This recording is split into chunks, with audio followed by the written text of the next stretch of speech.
Perkenalkan, nama saya Nikade Astri Yunanti dengan NIM 1807531001. Materi pertama adalah evolusi dan gelombang ekonomi baru. Dalam proses lahirnya gelombang ekonomi baru, tentu terdapat beberapa proses dan juga peristiwa yang terjadi sebelumnya. Nah, proses pertama adalah globalisasi.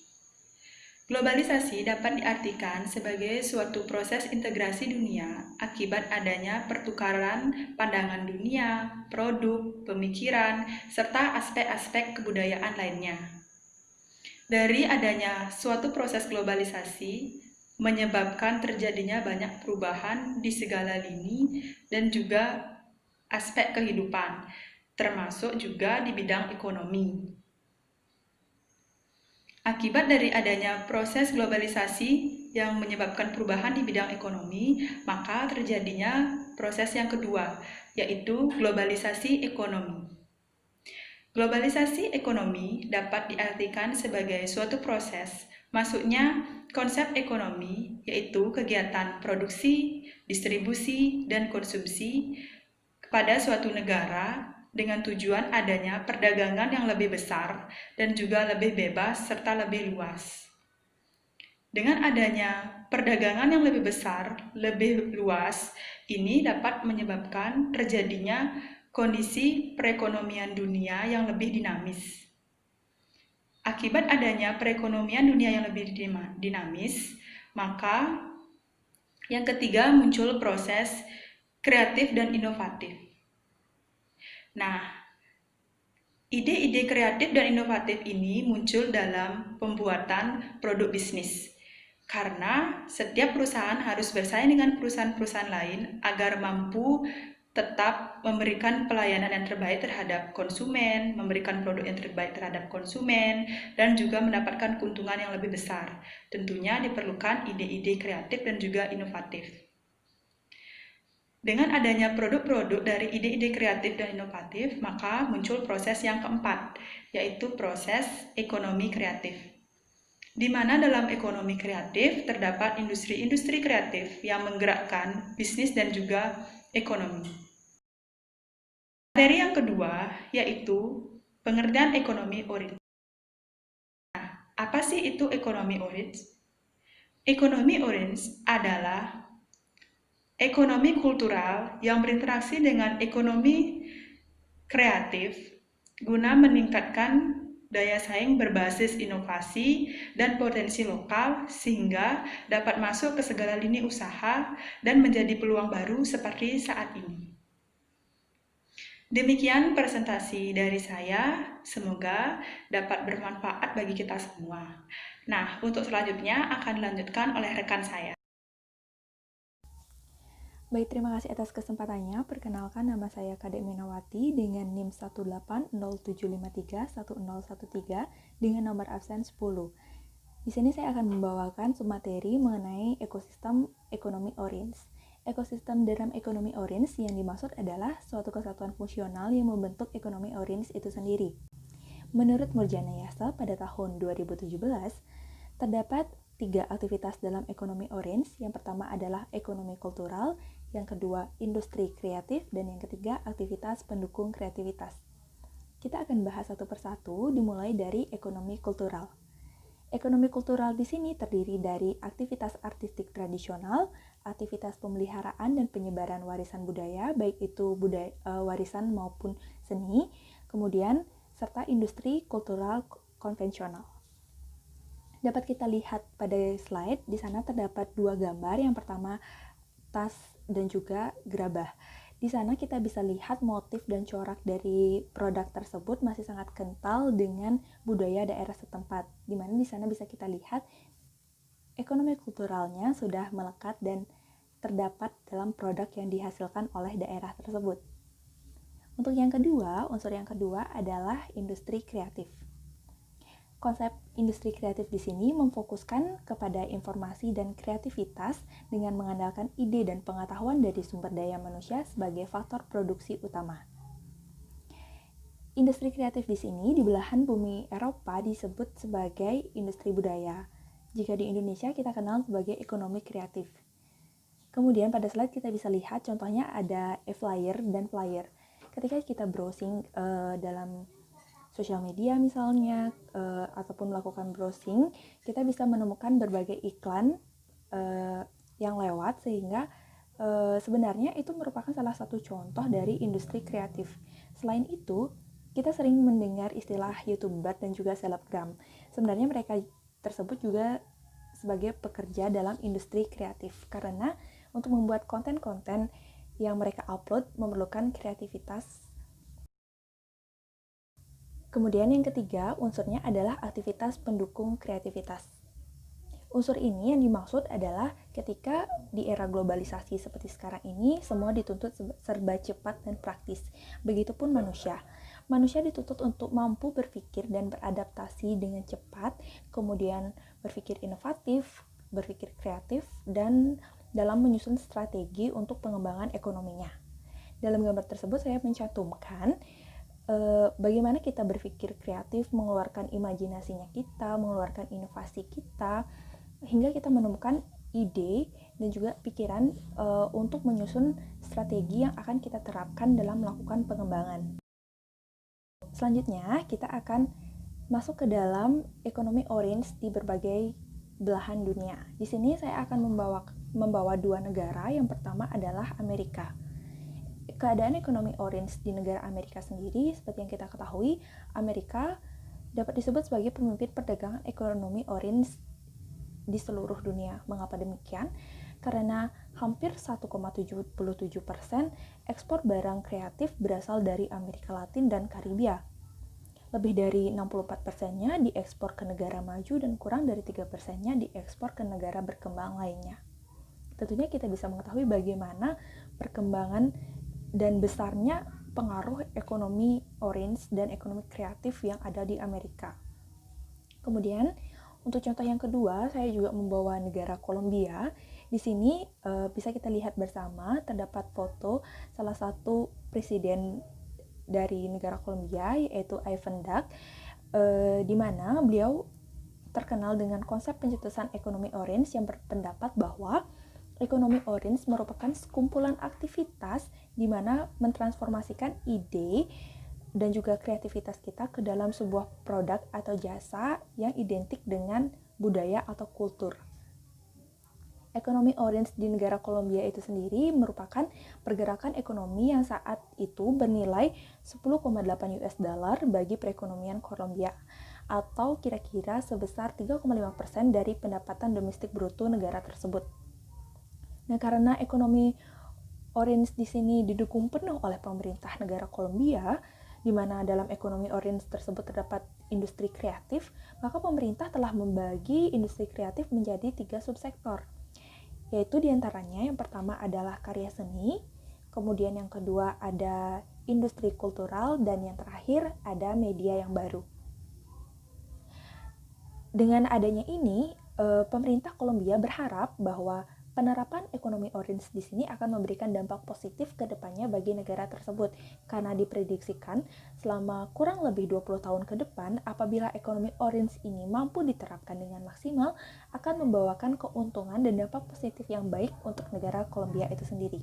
Untuk itu, materi yang bisa saya sampaikan, materi selanjutnya akan dibawakan oleh teman saya. Terima kasih.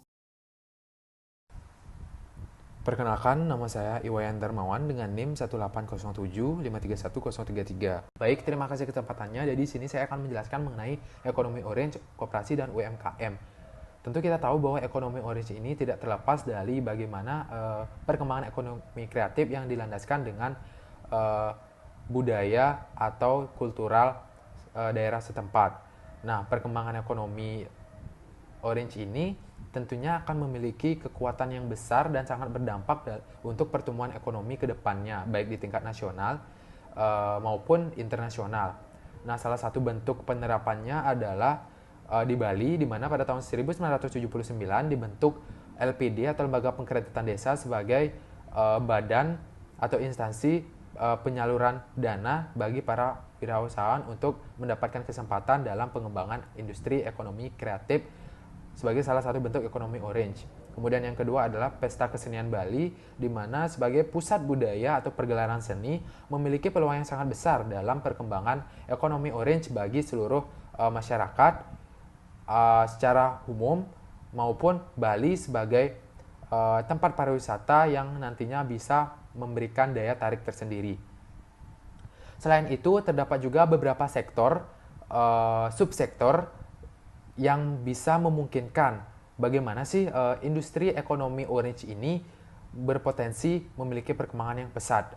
Yang pertama adalah subsektor kerajinan. Tentunya kerajinan sebagai benda-benda yang bernilai seni seperti kayu sebagai ukiran, kemudian batok kelapa, perak, anyaman bambu, logam dan keramik, serta furniture tentunya memiliki peluang dalam perkembangan industri ekonomi kreatif. Kemudian yang kedua adalah subsektor musik, di mana subsektor musik ini sebagai bentuk daya tarik nantinya juga akan memiliki nilai jual tersendiri bagi para wisatawan, khususnya penikmat musik tradisional. Tentunya di Bali banyak sekali memiliki musik tradisional yang memang memiliki nilai seni yang tinggi dan juga membawa unsur agama sebagai nilai tambah dalam nilai jualnya. Kemudian yang kedua adalah subsektor penerbitan dan percetakan. Bali dikenal sebagai tempat diadakannya ajang-ajang bergengsi seperti Creative Writing Award dan juga Ubud Writers Festival yang tentunya memicu pertumbuhan ekonomi di bidang penerbitan dan juga percetakan. Dan yang terakhir adalah subsektor fashion.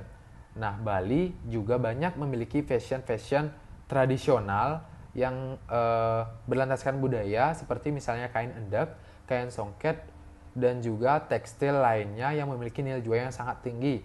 Nah, diharapkan industri-industri tekstil ini tentunya memberikan dorongan yang sangat besar dalam perkembangan industri ekonomi orange, terutama dalam perkembangan desain dan kualitas endeknya.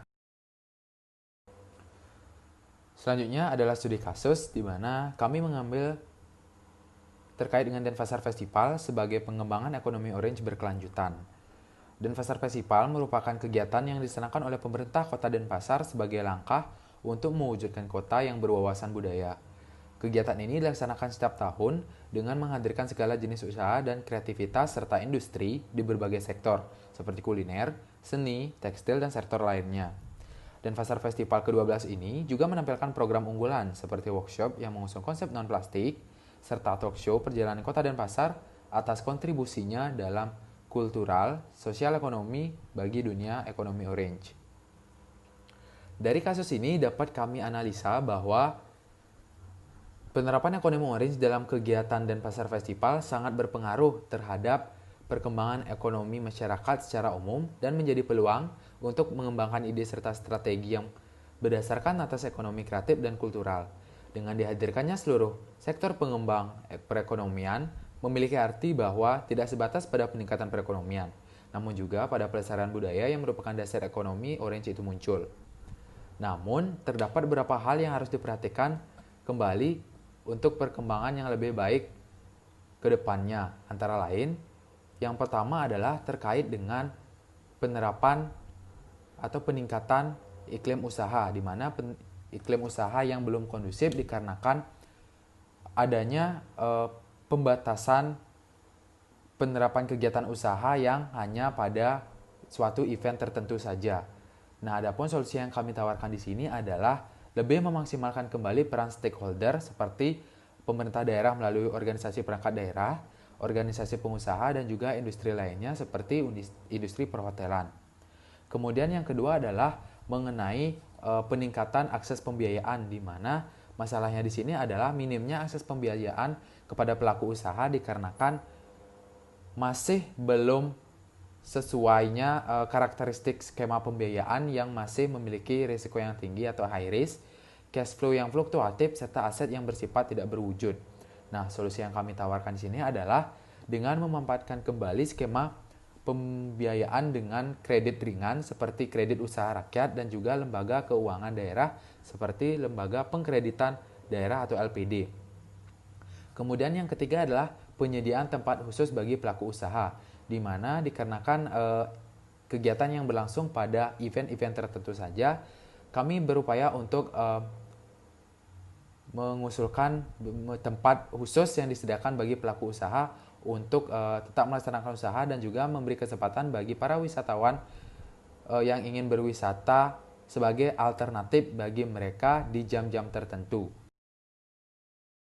Baik, dari pemaparan materi kami tadi dapat saya simpulkan bahwa yang pertama, globalisasi menyebabkan perubahan pola perekonomian akibat adanya penyesuaian gaya bisnis dan gaya kehidupan sehari-hari, sehingga masyarakat sebagai pelaku usaha dituntut untuk lebih berpikir kreatif dan juga inovatif. Kemudian, ekonomi orange juga memiliki ruang lingkup yang diantaranya yaitu industri kreatif dan juga ekonomi kultural yang dimana saling berkesinambungan sehingga dapat masuk ke semua lini usaha.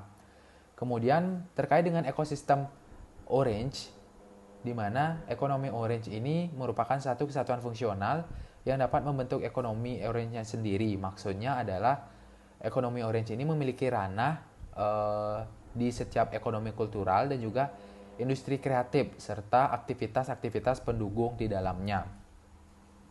Ekonomi kultural ini juga terdiri dari semua aktivitas artistik tradisional yang berkaitan dengan pemeliharaan warisan budaya sebagai seni ataupun budaya. Nah, kemudian ekonomi kreatif ini juga berkembang di berbagai negara seperti Amerika Serikat, Amerika Latin, dan juga Kolombia dengan penerapan yang disesuaikan dengan kebijakan dan sumber daya yang dimilikinya. Serta ekonomi orange ini juga memiliki hubungan yang sangat erat serta berkesinambungan dengan koperasi serta UKM sebagai penyedia kredit bagi pelaku usaha dalam menjalankan setiap kegiatannya. Oleh karena itu, implementasi di setiap sektor sangat diharapkan untuk dapat ditingkatkan secara maksimal.